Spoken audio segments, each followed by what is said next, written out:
السلام عليكم، عاملين ايه؟ يا رب تكونوا بخير. النهارده ان شاء الله نعمل مع بعض فطير الافران باسهل واسرع طريقه للتوريق، ومش هياخد معاكم ولا وقت ولا مجهود، ومن غير بقى ما نورق ورقه ورقه ولا اي حاجه. كمان عايزه اقول لكم ان هو احلى من بتاع الافران، فطير هش وخفيف وطعمه حلو جدا. ولو انت اول مره تعملي الفطير ان شاء الله هينجح معاكم من اول مره، لان احنا في الفيديو هنا قايلين كل الاسرار اللي هتنجح معاكم الفطير من اول العجين لحد التسويه. ويلا نشوف الطريقه والمقادير. ولو بتشوفوا قناتي لاول مره يا ريت تشتركوا في القناه وتفعلوا الجرس على الكل. ويلا بينا نبدا ونسمي الله. بسم الله الرحمن الرحيم. اول حاجه نحضرها هي العجينه. طريقتها ومقاديرها بسيطه وسهله جدا ان شاء الله. معايا كوبايه وربع من الميه، يعني 250 مللي، والميه هنا بتكون عاديه جدا من الحنفيه.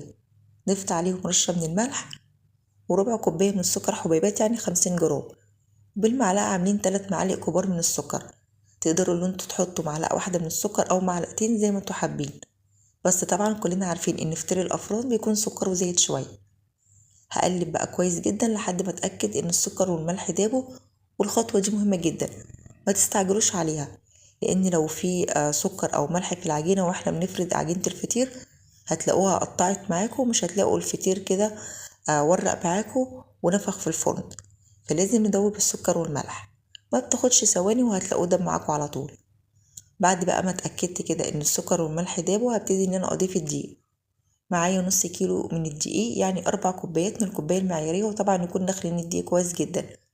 وده دقيق لجميع الأغراض، مينفعش أبدا إن احنا نستخدم الدقيق مخصص للكيك لأن مش بيكون ليه عرق، فمش هيعمل معاكوا عجينة. أنا حطيت كده نص كيلو دقيق كله وابتديت إن أنا ألم العجينة. بصوا العجينة لسه ملمتش معايا، فهبتدي إن أنا أضيف تاني شوية من المية. طبعا ده على حسب نوع الدقيق، في دقيق بيشرب سوائل ودقيق لأ. ممكن تكتفوا بالكوباية وربع بس، ممكن تضيفوا عليها معلقة في معلقة زي ما هعمل أنا كده دلوقتي. بصوا العجينة لسه ملمتش معايا. حضرت ربع كوباية من المية، وبرده المية عادية جدا من الحنفية، وببتدي إن أنا أنزل معلقة في معلقة لحد ما العجينة تلم معايا. أنا عايزة عجينة طرية لكن في نفس الوقت مش بتلزق، والعجينه ما تكونش طريه قوي معاكم بزياده عشان ما تغلبكوش وانتوا بتشكلوها، وبرده ما تكونش جامده بزياده علشان الفطير يطلع معاكم كده طري وطعمه حلو. بصوا هي خدت معايا تقريبا الربع كوبايه ناقص 4 معالق، يعني هي خدت معايا 4 معالق بس، لان الربع كوبايه 8 معالق من الميه. وابتديت كده نلم العجينه، ما شاء الله العجينه اتظبطت معايا وبقت ممتازه طريه لكن في نفس الوقت مش بتلزق. طيب لو انت بتعجني وحسيتي ان العجينه زادت معاكي منها الميه بزياده وبتلزق قوي، ضيفي معلقه دقيق. لقيتي العجينه جامده ضيفي معلقه ميه. العجينه سهل جدا. بصوا العجينه لمت معايا وبقت ممتازه. انا بعمل ايه؟ انا بعد ما لميت العجينه بغطيها كده بكيس وبسيبها بس ترتاح لمده دقيقتين 3. بعد الدقيقتين 3 هرجع بقى ان انا اعجنها. ايه فايده الخطوه ديت؟ بتخلي العجينه تتعجن معاكوا اسرع، ما بتاخدش اي وقت ولا مجهود. بصوا ما شاء الله العجينه مجرد بس ان انا ريحتها ولسه ما عجنتهاش ابتدى ان هو يكون فيه عرق. باخدها بقى كده على الرخامه ونعجنها لمده 5 دقايق، وهتلاقوا العجينه بقى ملمسها ناعم معاكم زي ما احنا مش شايفين كده، وبقت ممتازه. طبعا عندكم عجان اعجنوها في العجين. بصوا العجينه عامله ازاي، بجد حلوه جدا. هبتدي بقى بعد كده ان انا اكورها، وبعد ما اكورها بحطها في طبق وبغطيها بكيس وعليها فوطه، واسيبها ترتاح بالظبط 10 دقايق لربع ساعه، مش اكتر من كده. ما تريحهاش اكتر من كده علشان العجينه ما تريحش معاكم وتغلبكم وانتوا بتفردوها. احنا عايزينها 10 دقايق بس عشان تكون سهله كده معانا واحنا بنشكلها. هغطيها بقى واسيبها كده ترتاح 10 دقايق ونرجع نشوف هنعمل ايه. بعد ما العجينه ارتاحت معايا 10 دقايق هبتدي ان انا افردها، واحط رشه خفيفه من الدقيق علشان واحنا بنفرد العجينه ما تلزقش معايا. وما تكتروش الدقيق عشان الفطير ما يطلعش معاكم ناشف. هاخد بقى العجينه، بصوا ما شاء الله ممتازه. شايفين عامله ازاي؟ لما بنضغط عليها كده بصبعنا مكان الصباع مش بيرد تاني، يبقى هي كده ارتاحت. هفردها بقى كده على قد ما اقدر بايديا الاول على شكل مربع، بعد كده من النشابه نبتدي ان احنا نفردها برضو على شكل مربع. حاولوا يكون الشكل معاكم مظبوط عشان وانتوا بتلفوها يطلع شكلها مظبوط. واحنا بنفردها كده لازم يكون كلها سمك واحد، يعني ما يكونش جنب عالي وجنب واطي. كمان ما نفردهاش لدرجة اللي احنا نرققها وان المفرش يبان، ولا ان هي تكون تخينة، يعني سمكها بيكون وسط. حضرت 150 جرام من الزبدة الساقعة، بس في نفس الوقت لما بضغط عليها بتكون طرية، علشان لو الزبدة سايحة معاكم وانتوا بتفردوها تطلع بره الفطير وكده الفطير مش هيورق معاكم. احنا عايزين نحتفظ بالزبدة جوه العجينة عشان ده اللي هيدينا التوريقة وان هو ينفخ معاكم في الفرن. والزبدة برضو ما تكونش جامدة، لان هي لو جامدة هتقطع معاكم العجينة والفطير مش هينفخ معاكم. انا بقول لكم كل الاسرار اللي تنجح معاكم الفطير. واهم حاجه اخر طرف كده في العجينه احنا مش بندهنه عشان لما نيجي نلفها ونقفلها تتقفل معانا بسهوله. بصوا بقى افردوا الزبده كويس جدا كده على العجينه، ما تسيبوش اي حته في العجينه غير ما يكون وصل لها زبده. انا فردتها كده كويس، بعد كده هبتدي ان انا الفها رول، واحنا بنلف كده نضغط عليها كويس علشان ما تكونش مهويه من جوه وتدينا الطبقات اللي احنا عايزينها. بصوا اسهل طريقه للفطير انتوا هتعملوها، وان شاء الله هعملكم كذا طريقه كلهم اسهل من بعض واللي انتوا حابينه اعملوه. ببتدي كده ان انا الفها رول. بصوا العجينه ما شاء الله بتمشي معايا سهله جدا وبسيطه. في ناس بتدهن الرخامه زيت مش بيرشوها دقيق، بس بلاش لان الزيت هيخليها ايه هيخلوها دي هيخليها تتزحلق معاكم، ومش هتقدروا ان انتوا تتحكموا فيها وانتوا بتلفوها كده رول. انا كده خلاص لفيتها، هبتدي بقى ان انا اقفلها من تحت.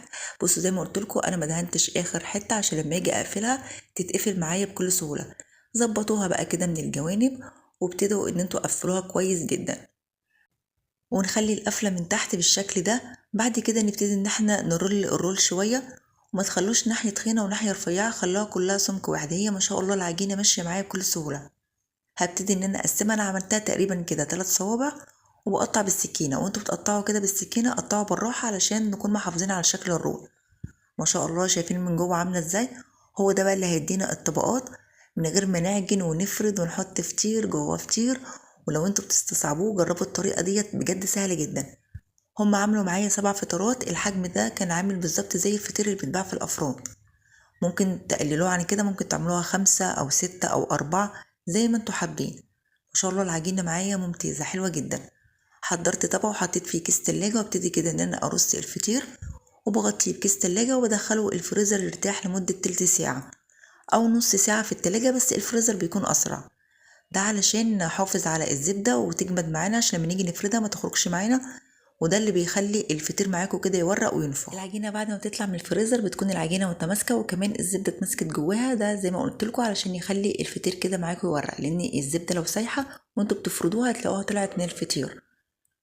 ندهن بقى كده مسحه بسيطه جدا من الزيت او من غير، يعني لو لقيتوها بتلزق معاكم ادهنوا الرخامه مسحه بسيطه جدا من الزيت، وبنفردها كده على شكل مربع طول وعرض، وكل شويه نشيلها ونرجع نحطها تاني على الرخامه عشان ما تلزقش معانا. ما شاء الله العجينه بتمشي معايا حلوه جدا جدا. السمك بتاعها يكون رفيع بس مش قوي، يعني مش لدرجه ان المفرش يبين. بعد كده بقلبها عشان انا عايزه لو في اي زبده او تقطعات تكون كده جوه الفطيره، وبنقسمها بالنص بالشكل ده وبنسويها وبنرجع نقفلها تاني. التطبيقه سهله جدا. بعد كده هبتدي ان انا المها بقى كوره، يعني على قد ما نقدر نحاول ان احنا نقفلها. هي مش هتتقفل كويس طبعا عشان فيها زبده. بصوا شكلها بيكون كده، وعلى قد ما تقدروا ما يكونش فيها تقطعات من فوق علشان الفطير ينفخ معاكم. انا الفطيره التانية قلت اعمل معاكم كده، مسحت مسحه بسيطه جدا من الزيت، مع ان هي اول مره ما حصلهاش اي حاجه، بس حبيت ان انا اوريكم الطريقتين. حطيت مسحه بسيطه جدا من الزيت، وابتدي بقى ان انا برضو افرد كده تاني فطيره. بصوا ما شاء الله العجينه ماشيه معايا حلوه جدا جدا، ولا بتأستك كده معاكم ولا بتلم في نفسها ولا اي حاجه. شايفين العجينه عامله ازاي؟ اهم حاجه واحنا بنفردها نشيلها كده كل شويه ونرجعها تاني على الرخامه عشان نتاكد ان هي مش لازقه، وهي ان شاء الله مش هتلزق معاكم. نفردها كده وزي ما قلت لكم ما نرفعهاش اول درجه ان المفرش يبان. هقلبها بقى بعد كده، ما تنسوش الخطوه ديت لازم نقلبها الناحيه التانية علشان انا عايزه اي زبده او اي تقطعات تكون من جوه. ابتديت كده ان انا اقلبها بالشكل ده وبنسويها وبنقفلها بالنص، وبعد كده نرجع ان احنا نتنيها وبنلمها تاني على شكل كوره. طريقتها سهله جدا. بنخلص بقى كل الكميه كده بنفس الطريقه، وبجيب طبق وبرضه بحط كده الكيس التلاجة اللي من تحت، وبرص عليه الفطير وبغطيه من فوق بكيس تلاجة. اهم حاجة كده واسيبه مسافات علشان خاطر ان هو يعني ما بيريح ممكن تلزق في الفطيرة اللي جنبيها. خلصت كل الفطير بنفس الطريقة وبغطيه بكيس وبدخله التلاجة مش الفريزر، يرتاح من نص ساعة لساعة عشان لما نيجي نفرده يكون سهل معانا وما تلاقوش الفطير كده بيرجع يرد تاني. انا ريحته ساعة وبفردها بالشكل ده من تحت كده، مش بدهن اي حاجه، بس من فوق بدهن مسحه بسيطه من الزيت عشان وانا بفردها ما تلزقش معايا في النشابه.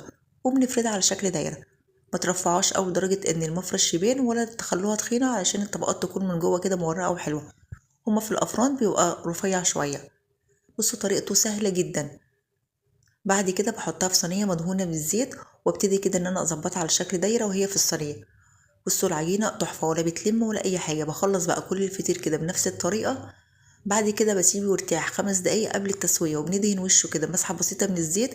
انا الاتنين دول دهنتهم مسحة بسيطة من الزيت، الباقي دهنته زبدة، اللي هي الزبدة اللي كانت متبقية كده في الطبق، قلبت معاها معلقة صغيرة من الزيت ودهنته. وهقول لكم ايه الفرق.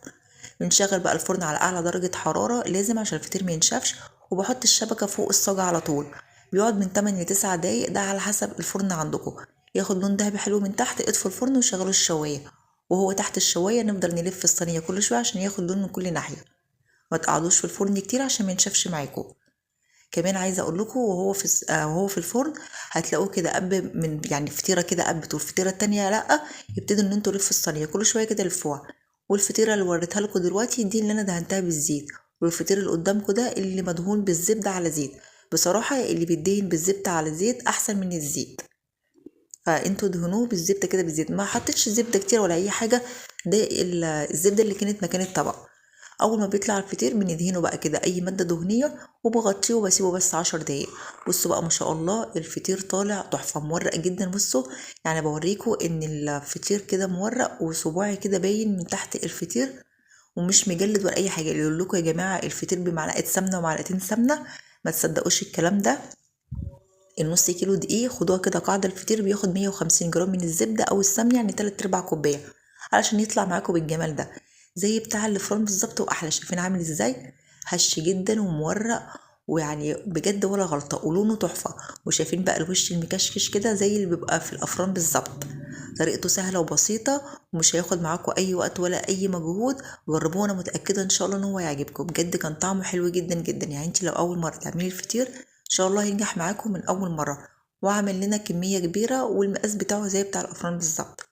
اتمنى وصفه الفطير النهارده تكون عجبتكم، وتجربوها وتقولوا رايكم فيها ايه. ولو بتشوفوا قناتي لاول مره تشتركوا في القناه وتفعلوا الجرس على القناه عشان يوصلكم مني اشعار بكل فيديو انا بنزله. وما تنسوش اللايك عشان ده اللي بيرفع الفيديو، وشيروا بقى الفيديو لكل حبايبكم عشان الكل يستفيد. اشوفكم في فيديو جديد ان شاء الله. مع السلامه.